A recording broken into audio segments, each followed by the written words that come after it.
मालिक बिन दिनार रहमतुल्लाह ताला अलैह फरमाते हैं, मैं हज करने गया तो उस साल ना हज में बड़ा रश हुआ, लाखों लोग आए। तो मैंने अर्ज की, मौला सबका कबूल हुआ है कि कोई रह भी गया है? तो फरमाते मुझे ख्वाब आई और बताया गया लाखों का कबूल हो गया। बड़ा बेनियाज है अल्लाह, बड़ा बेनियाज है, बड़ा करीम है। चाहे तो घर बैठे बैठे कहे माँ बाप का चेहरा देख, मैं तुझे हज का सवाब देख, माँ बाप का चेहरा का सबका कबूल हुआ। एक है मोहम्मद बिन हारून बल्खी, उसका नहीं कबूल हुआ। फरमाते मैं सवेरे उठा तो मैं ढूंढने लगा कि बल्ख के लोग, खुरासान के लोग कहाँ ठहरे हुए हैं। वहां लहदा होते हैं ना, ये पाकिस्तानियों की बिल्डिंगें, ये इंडियन है, ये फलान मुल्क के। तो कहते मैं ढूंढते ढूंढते पहुंचा तो मैंने बल्ख के लोगों को पा लिया। मैंने पूछा तुम में मोहम्मद बिन हारून बल्खी कौन है? तो लोग कहने लगे वो तो बड़ा नेक आदमी है, बड़ा परहेजगार है। कहते हैं मैंने कहा मुझे ख्वाब आई है, हज कबूल नहीं हुआ, ये तारीफें कर रहे हैं। मैंने कहा किस तरह का नेक? तो लोग कहने लगे जी 24वां तो वो हज करने आया है, सारी रात नफल पढ़ता है, सारा दिन रोजा रखता है, बहुत मालदार था पर हर चीज अल्लाह की राह में खैरात कर दी। फरमाते मैंने कहा वो कहाँ है? कहने लगे पहाड़ के पीछे खैमा उसने लगाया है, वहां अल्लाह अल्लाह कर रहा है। हजरत मालिक बिन दिनार अलैहि रहमा फरमाते मैं वहां पहुंचा, मुसल्ले पे बैठा था, सलाम फेरी। मैंने अस्सलाम वालेकुम के बाद कहा आप मोहम्मद बिन हारून बल्खी हैं? कहने लगा हाँ। आप मालिक बिन दिनार हैं? तो मैंने कहा कि इसने तो मेरा नाम भी जान लिया बगैर बताए।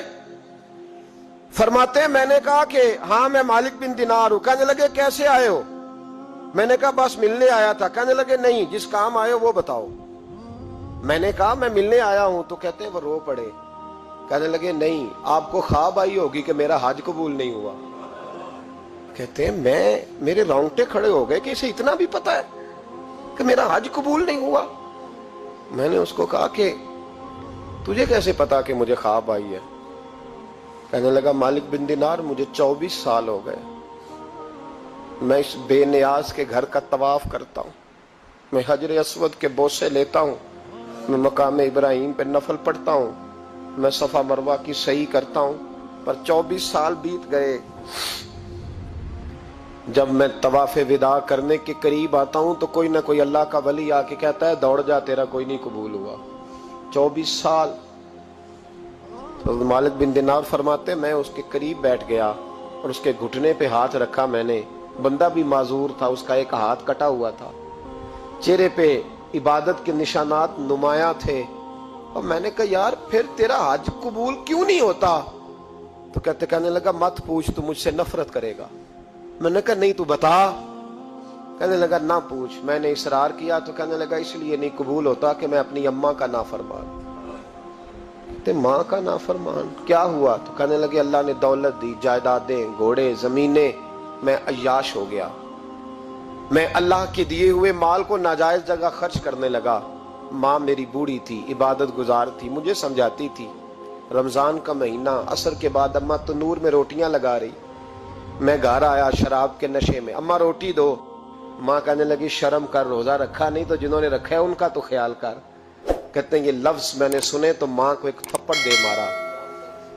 अम्मा जलते हुए तंदूर में गिर गए, लोगों ने मुझे कमरे में बंद कर दिया। कहते हैं सारी रात मैं शोर सुनता रहा पर नशे में पड़ा रहा। अगले दिन जोहर के बाद आंख तब खुली जब मेरी बीवी अलमारियों से कपड़े निकाल रही थी। मैंने कहा कहाँ जा रही हो? कहने लगी मेके जा रही हूँ, मैं माँ के कातिल के साथ वक्त नहीं गुजार सकती। मैंने कहा माँ कत्ल हो गई? कहा हाँ, रात 9 महीने तुझे पेट में रखने वाली और छाती का दूध तेरे गले में उतार के पालने वाली तेरे हाथों कत्ल हो गई।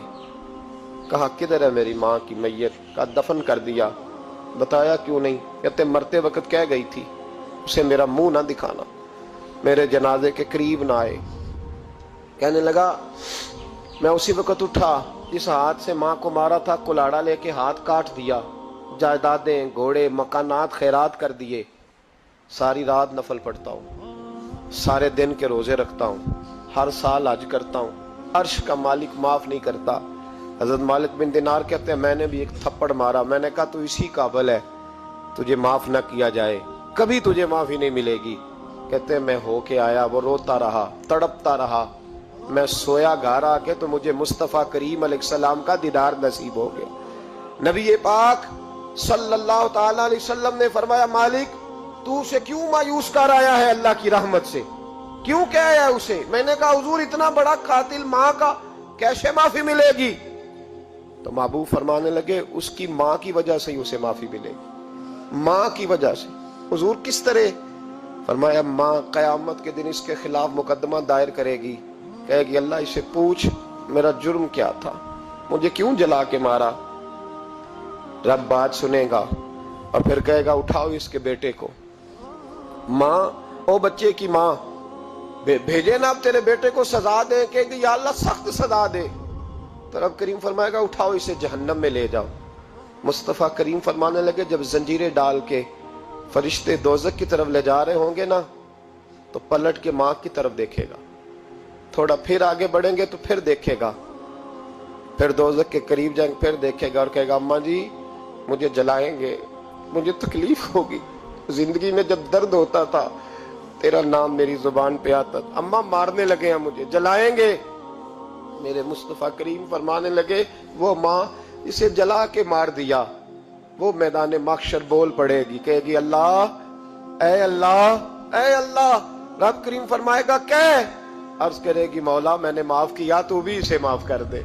اللہ فرمائے گا اس نے تو جلا کے مارا، تو کیوں نہیں جلنے دیتی؟